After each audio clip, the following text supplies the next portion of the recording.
This is video 1 from Unit 2, Lesson 2. Now we're going to talk about solving compound inequalities, and we will continue to graph these on a number line.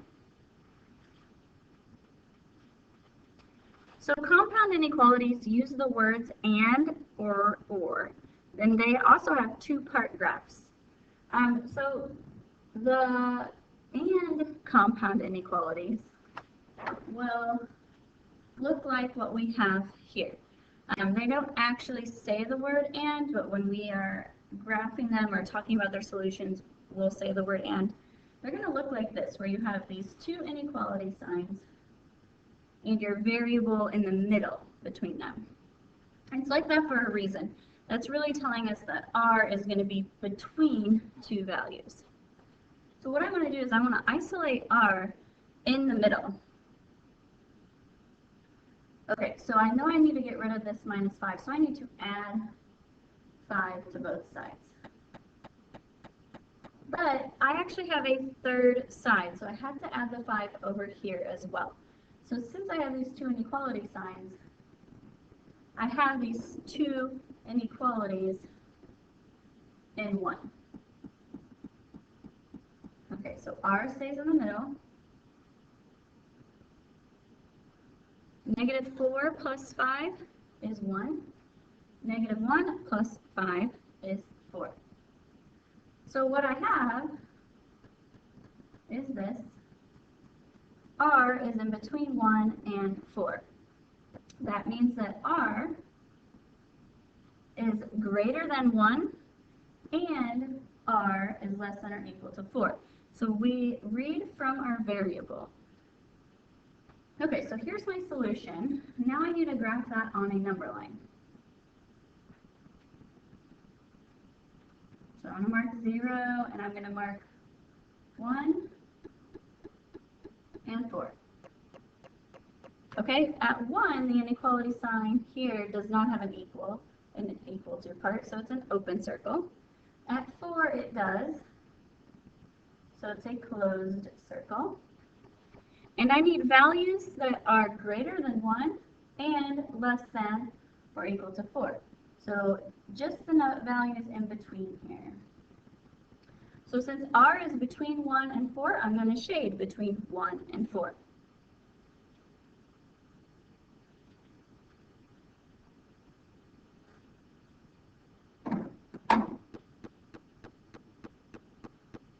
Okay, let's look at the next one. So again, I have these two inequality signs. So that divides us up into 3 parts. I want to get the x by itself. So if I divide by 3 in the middle, I have to divide by 3 on the left and the right. So I bring down what I get. Negative 6 divided by 3 is negative 2. X is left in the middle. 15 divided by 3 is 5. So my solution is negative 2 is less than or equal to x, which is less than 5. So x is between negative 2 and 5, and I'm including negative 2.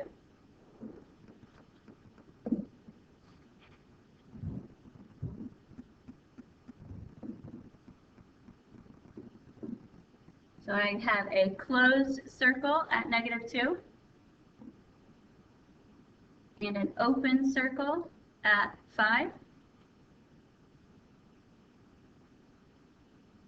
And I shade in between. Remember, 0 is just a placeholder, so I don't put a circle there unless it's actually part of the solution, like if it were a number like negative 2 or 5. Otherwise, you just shade over it if you cross it.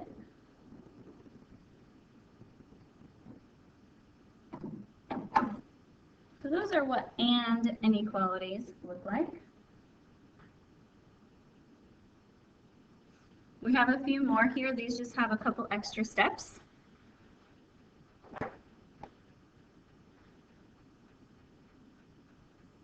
So again, I'm wanting to isolate x in the middle.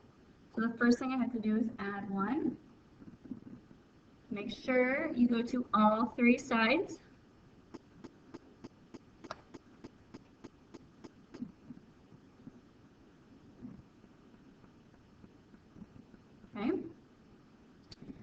then I need to divide by 2 to all three sides. That's negative 1, which is less than x less than 4.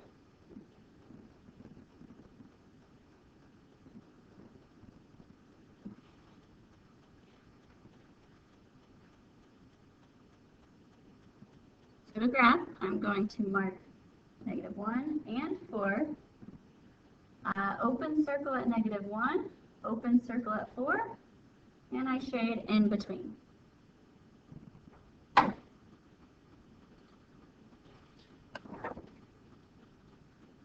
moving on to the next one.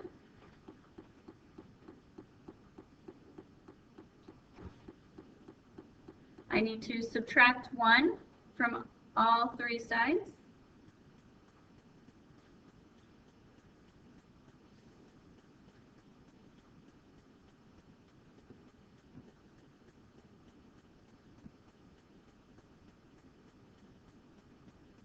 And then I need to divide all three sides by negative 3.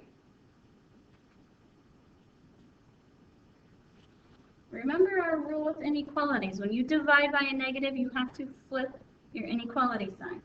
So I get negative 2, and then I have to switch that direction. And then I also have to switch the direction of this one, because 12 divided by negative 3, and then I get negative 4. I can still graph that. It's still going to graph the same way. So here's my solution.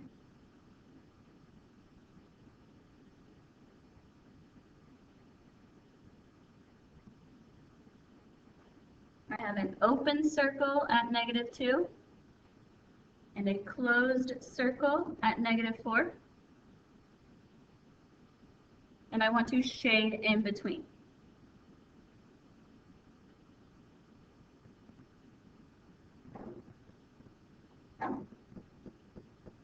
Okay. Let's look at now OR inequalities. So OR compound inequalities will actually have the word OR. And nothing new or special here. I'm just going to solve each part individually. So I'm going to ignore the 2x minus 8 is less than or equal to negative 6 for a minute until I solve this one on the left. So I'm going to subtract 5 from both sides.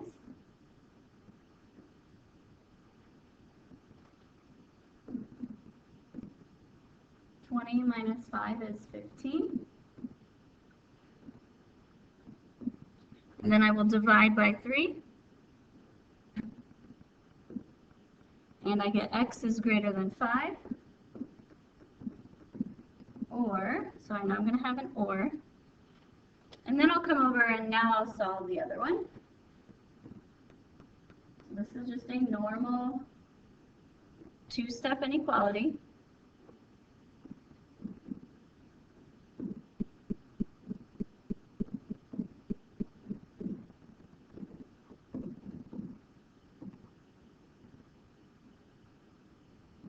Okay, so let me move that down here. X is less than or equal to 1. So my solution still has the word or in it. And then for my number line, I have 0 to mark my place. I need the number 1 and 5. I have an open circle at 5 and a closed circle at 1. Okay, so with OR inequalities, you're not shading in between, because what you're saying is x is greater than 5, so that's all of this to the right of 5, or less than or equal to 1, so to the left of 1. So what typically happens with and compound inequalities, what we just saw previously, you shade in between. With OR inequalities, then you shade outside. Okay, we're going to do one more example. So feel free on any of these videos to pause and try to work them out yourself and then play it and make sure that you got the answer right. So this would be a good time for you to pause, do the problem, and then you can play it and see if you got your answer right. Okay, so I'm solving these individually. I want to subtract 4.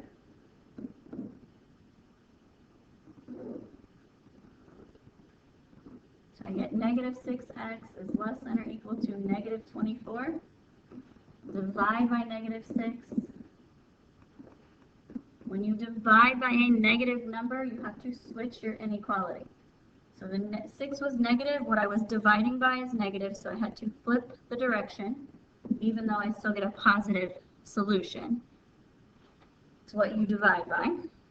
Okay, so or, I'm going to subtract 7.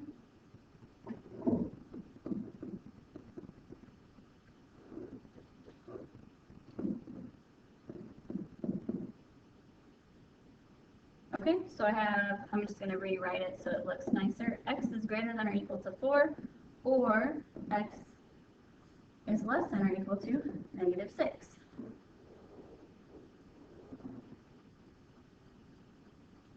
We'll graph that on a number line.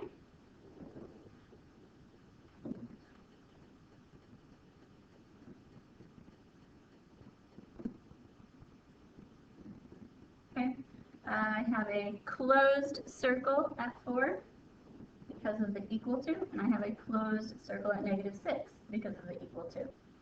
It tells me x is greater than or equal to 4, so that's right of 4, or x is less than or equal to negative 6, so left of negative 6.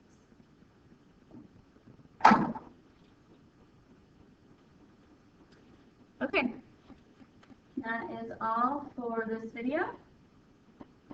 So now you're ready to do Unit 2, Assignment 2.